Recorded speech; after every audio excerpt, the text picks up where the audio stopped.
Hai,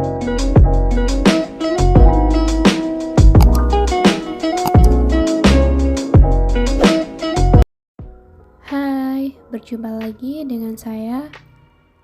Di sini saya akan menjelaskan tentang struktur dan fungsi jaringan pada hewan. Yang pertama, jaringan epitel. Jaringan epitel merupakan jaringan yang melapisi berbagai organ tubuh karena terletak di bagian permukaan dan berbatasan langsung dengan lingkungan luar. Struktur jaringan epitel terdiri atas bagian apikal, epitel, bagian basal, membran basal, dan jaringan ikat. Modifikasi struktur bagian apikal adalah mikrofili, silia, sterosilia. Karakteristik jaringan epitel tersusun atas sel-sel epitel dengan bentuk dan susunan yang beragam. Sel-selnya tersusun rapat, daya regenerasi tinggi. Fungsi jaringan epitel sebagai proyeksi atau pelindung bagian di bawahnya, tempat absorpsi atau penyerapan zat gizi, tempat sekresi, tempat ekskresi, eksteroreseptor atau dapat menerima stimulus dari lingkungan. Jenis jaringan epitel berdasarkan fungsi. Yang pertama ada epitel pelindung sebagai pelindung atau proteksi dan fungsi lain seperti absorpsi dan ekskresi. Epitel kelenjar. Sel-selnya terspesialisasi atau mensekresikan zat yang diperlukan dalam proses fisiologi tubuh. Tersebar di antara jaringan epitel lainnya, seperti sel goblet yang bisa menghasilkan lendir. Jenis jaringan epitel berdasarkan bentuk sel penyusunnya. Yang pertama ada epitel pipih, berbentuk pipih dan umumnya berperan dalam proses transportasi dan pertukaran zat.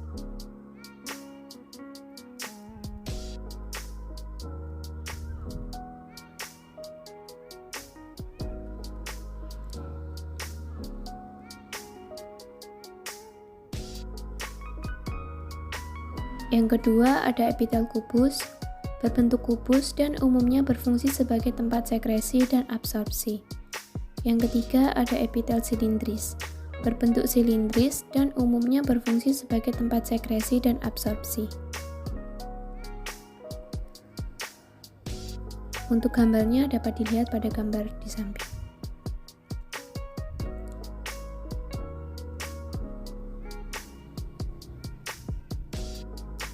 Jenis jaringan epitel berdasarkan susunannya.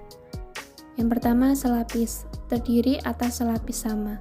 Yang kedua berlapis, terdiri atas beberapa lapis sel. Yang ketiga semu, terlihat seperti berlapis padahal susunannya hanya selapis.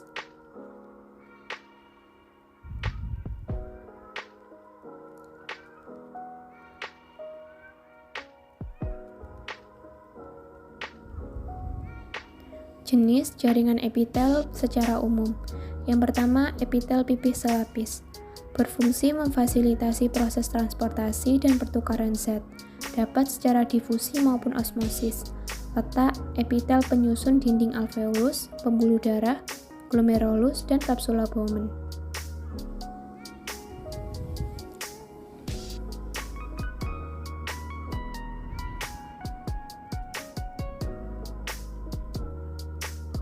Yang kedua ada epitel pipih berlapis, berfungsi untuk proteksi dan abrasi. Letaknya berkeratin atau kulit dan tidak berkeratin rongga pipi dalam. Epitel silindris selapis, berfungsi untuk sekresi dan absorpsi. Letaknya bersilia atau tuba Fallopi dan bermikrofili atau usus halus. Gambarnya dapat dilihat pada gambar di samping.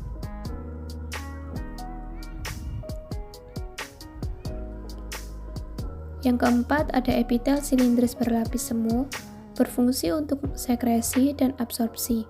Letaknya bersilia, trakea, dan bersterosilia atau vas deferens. Yang kelima epitel silindris, berlapis banyak, berfungsi dalam proteksi dan sekresi. Letaknya konjungtiva yang melapisi kelopak mata. Yang keenam epitel kubus selapis, berfungsi dalam sekresi. Letaknya ovarium, testis. Yang ketujuh, epitel kubus berlapis, berfungsi dalam proteksi, absorpsi, dan sekresi. Letaknya kelenjar berkeringat dan kelenjar parotis. Yang kedelapan, epitel transisional tersusun atas beberapa lapis sel dengan bentuk yang dapat berubah dalam kondisi tertentu. Letaknya kantung kemih.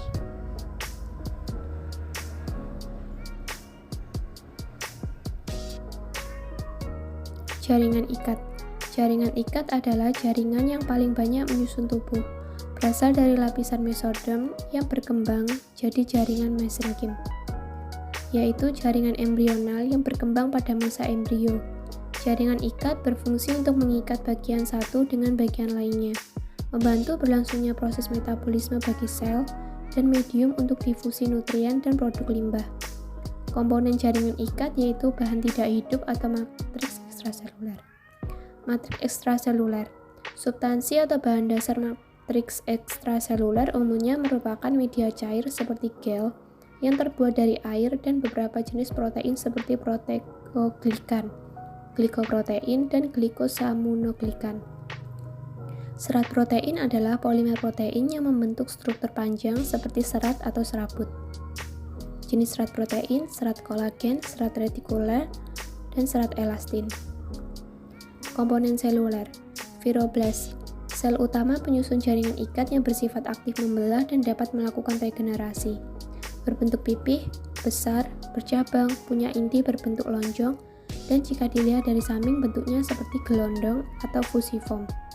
Berperan dalam pembentukan matriks ekstraseluler, khususnya serabut atau serat.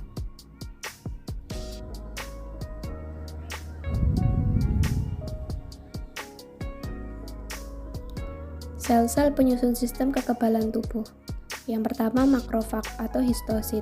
Bentuknya tak beraturan. Yang kedua, sel mas. Berbentuk lonjong, tak beraturan, terkadang punya pseudopodia yang pendek, dan punya inti yang tertutup oleh granula-granula. Yang ketiga, limfosit.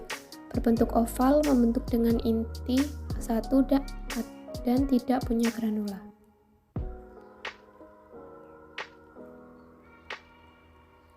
Adiposit, sel yang terspesialisasi khusus untuk menyimpan lemak, sehingga disebut dengan sel lemak atau liposit. Ada dua jenis adiposit, yaitu adiposit putih dan adiposit coklat. Fungsi utamanya sebagai cadangan energi dan berperan dalam termogenesis atau menghasilkan panas tubuh.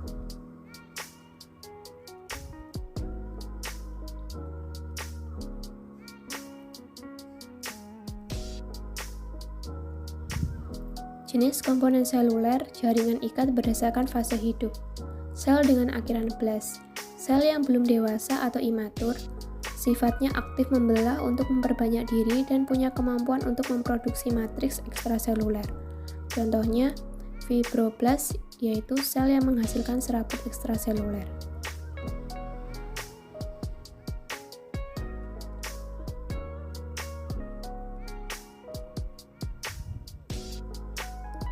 Sel dengan akhiran sit, sel yang sudah memasuki fase dewasa atau matur sehingga kemampuan pembelahnya sudah berkurang. Berperan untuk memelihara matriks ekstraselulernya. Merupakan hasil perkembangan dari sel dengan akhiran blast. Contoh, fibroblast sudah dewasa disebut fibrosit.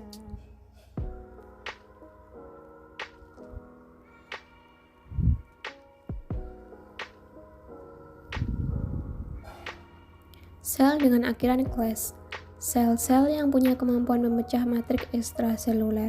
Contoh, osteoklas yang berkembang dari sel-sel makrofag dan berperan untuk menghancurkan matriks tulang.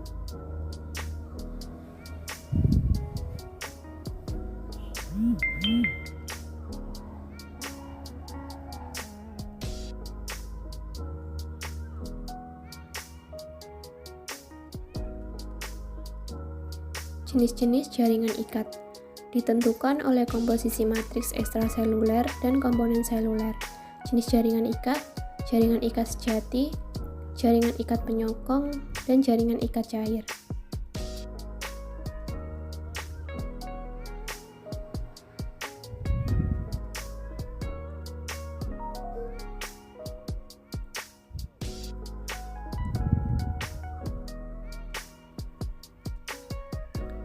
Jaringan ikat longgar. Jaringan ikat yang tersusun atas sedikit sel dan serat, tapi banyak mengandung substansi dasar sehingga terlihat jarang atau longgar. Jenis jaringan ikat longgar: jaringan adiposa, jaringan areolar, jaringan retikuler, dan jaringan mukosa.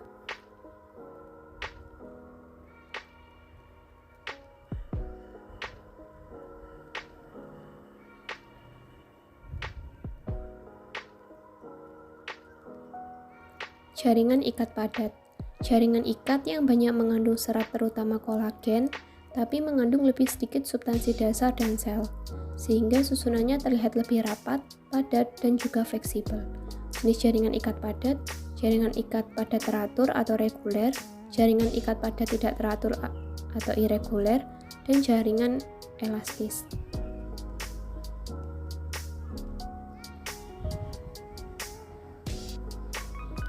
Jaringan tulang rawan atau kartilago: karakteristik tersusun atas komponen matriks berupa serat kolagen, serat elastis, dan kondrotin sulfat, serta komponen seluler yaitu kondrosit yang berasal dari kondroblast. Bersifat fleksibel dan tahan terhadap tekanan, tidak punya saraf dan bersifat avaskuler. Jenis tulang rawan berdasarkan matriks penyusunnya: tulang rawan hialin, tulang rawan elastik, dan tulang rawan fibrosa.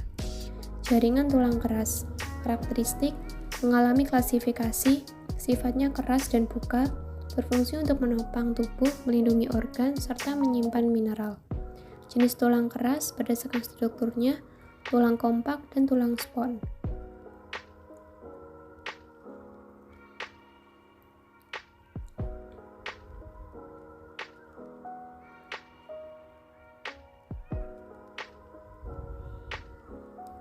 Jaringan darah: jaringan darah tersusun atas komponen yaitu plasma dan sel-sel darah. Plasma darah merupakan komponen berupa cairan yang mengandung komponen terlarut, seperti nutrien, produksi sisa nitrogen, hormon, dan banyak ion anorganik. Lalu mengandung protein seperti albumin, globulin, protein komplement, dan fibrinogen. Sel yang menyusun darah ada 3 jenis, yaitu eritrosit, dan lain-lain. Jaringan limfa atau getah bening: jaringan yang tersusun atas komponen matriks berupa cairan interstisia dan komponen sel yang sebagian besar adalah jenis leukosit seperti makrofag dan limfosit, serta ada sel retikuler. Jaringan limfa berfungsi juga dalam imunitas.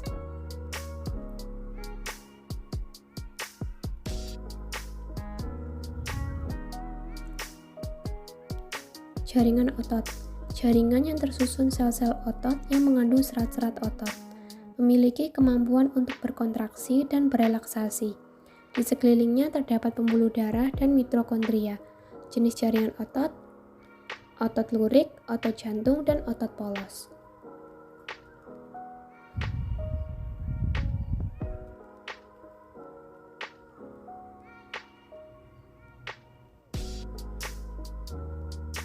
Jaringan saraf berfungsi untuk menerima dan mengantarkan impuls, sehingga kita dapat menanggapi rangsangan.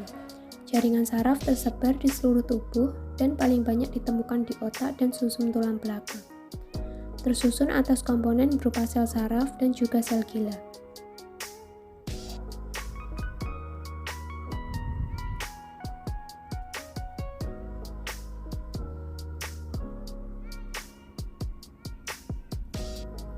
Sel saraf atau neuron: sel yang berfungsi untuk mengantarkan impuls, struktur neuron, dendrit, badan sel, akson, nukleus. Komponen penyusun neuron: dendrit, badan sel, akson.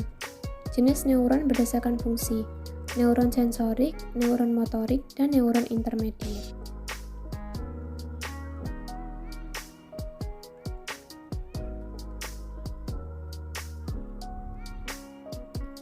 Sel gila atau neurogila: jenis sel saraf yang tidak menghantarkan impuls tapi mendukung peran dari neuron. Jenis sel gila berdasarkan fungsinya sebagai penyokong dan penutrisi sel saraf atau sel astrosit, sebagai insulator dan pembentuk mielin atau sel Schwann, bagian dari sistem imun yang melindungi saraf dari patogen atau sel mikroglia.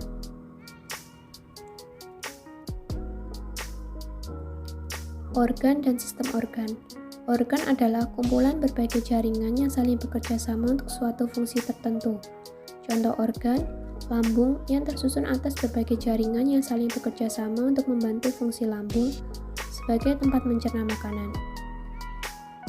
Sistem organ merupakan bagian dari beberapa organ yang saling bekerja sama